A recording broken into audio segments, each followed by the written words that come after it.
das causas está relacionada com a presença de histamina, tá? O que é histamina? Histamina é uma substância que o corpo, as nossas células produzem quando a gente entra em contato com algum alérgeno, tá? Com alguma coisa que causa alergia.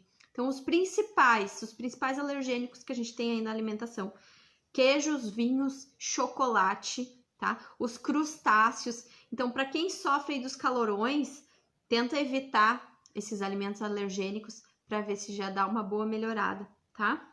Outro sintoma bem comum, né, na menopausa, no climatério: secura, não só a secura vaginal, secura da pele, secura do cabelo, queda de cabelo. Aliás, para secura vaginal também eu pesquisei um fitoterápico, que é o Tribulus terrestris, tá? Pesquisa que tem bastante coisa aí sobre essa planta também, tá? Esse fitoterápico.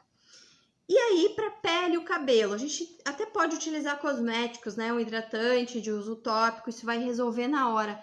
Mas a hidratação, ela tem que vir de dentro para fora. Então, além da água, né? A gente tem algumas coisas que a gente pode fazer.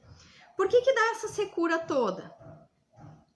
Porque baixa, né? A baixa do hormônio, dos hormônios, ela vai diminuir a produção de sebo, né? O corpo não utiliza mais esses ácidos graxos de forma eficiente. Então, para forçar o corpo a utilizar os ácidos graxos para produzir mais sebo, para hidratar mais a pele, para melhorar a secura vaginal, para melhorar o cabelo, uma estratégia que a gente tem para forçar o corpo a fazer isso, ao invés de estocar esses ácidos graxos como fonte de energia sob a forma de gordura, é através do exercício físico. Então, o exercício força o corpo a utilizar os ácidos graxos de uma forma mais eficiente e não ficar acumulando eles nas bordas recheadas de catupiry.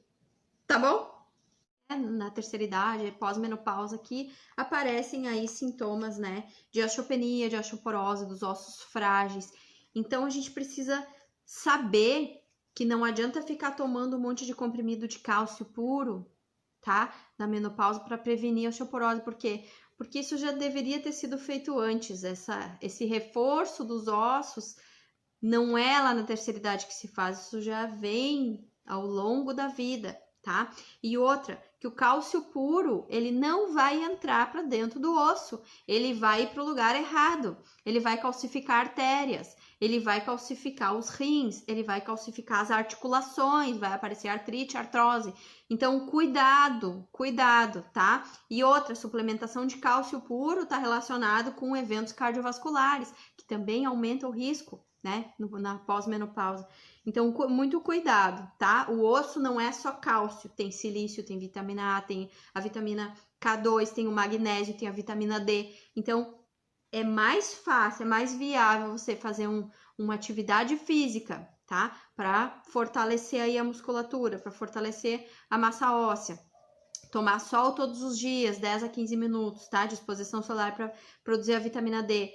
Você suplementar um magnésio, tá? Cloreto de magnésio PA, um sachêzinho na farmácia com 33 gramas, dilui em 1 litro de água e vai tomando um pouquinho todos os dias, tá? Quase todo mundo é deficiente em magnésio, principalmente quem come muito doce, principalmente quem não come folhas verdes em quantidade suficiente, tem deficiência de magnésio, tá? Então, isso é mais urgente do que ficar tomando cálcio puro. Muito cuidado com esses suplementos aí de cálcio isolado, tá bom? Isso não vai ajudar a prevenir a osteoporose. Não vai. Menopausa, para baixar a questão de inflamação, para prevenir doença cardiovascular, para melhorar a antioxidação, questões de envelhecimento, são as frutas vermelhas. Então, não necessariamente o goji berries, blueberries, que são importadas, a gente utilizar as que a gente tem aqui. A própria amora, o chá da folha da amora é excelente para minimizar os fogachos, os efeitos aí da menopausa, tá? Maca peruana é uma planta, um fitoterápico que tem sido utilizado também bastante, maca peruana. O próprio morango, tá? Que é uma fruta vermelha também, tá? Todas as frutinhas vermelhas que a gente tem, principalmente se forem orgânicas, elas têm uma quantidade muito alta de antioxidantes, de bioflavonoides, tá? Que são excelentes aí para a saúde da mulher. O mirtilo a gente tem produção aqui, tá? Que é uma fonte concentradíssima de bioflavonoides, talvez a fruta que mais tenha antioxidantes seja o mirtilo. Então, se você puder utilizar aí, é muito bom. E outra coisa que eu me lembrei do tempo da faculdade, me lembrei de uma professora que eu tinha, Heloísa Chaves, pesquisadora da URGS, maravilhosa. E eu me lembrei, né, pensando, planejando o que eu falaria nessa live, que ela falava muito da salsa. Salsa para diminuir sintomas de menopausa, tá? Então, utilizar a salsa, de preferência picadinha crua aí na sua comida, é uma estratégia nutricional válida também. As plantas que agem como se fossem esses hormônios, elas têm componentes parecidos com o estrogênio, e elas vão lá e se ligam nesses receptores de estrogênio, então elas diminuem toda essa sintomatologia ruim do climatério, da menopausa, tá? Quais são essas plantas, tá? Vou dizer, vou dar 2 exemplos, tá? Um deles é as isoflavonas da soja, já bem conhecido, tá? E a outra é Simicifuga racemosa, que é uma outra planta fitoterápica que é quase como uma reposição hormonal.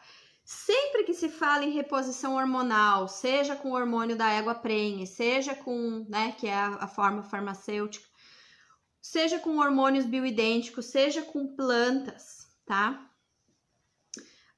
A gente precisa ter um acompanhamento de um profissional que entenda disso, tá? Porque toda vez que a gente mexe com hormônio, a gente tem no corpo, se a gente fosse dosar a quantidade total de hormônio que a gente tem em todo o corpo, isso daria uma colher de sopa ou menos, tá?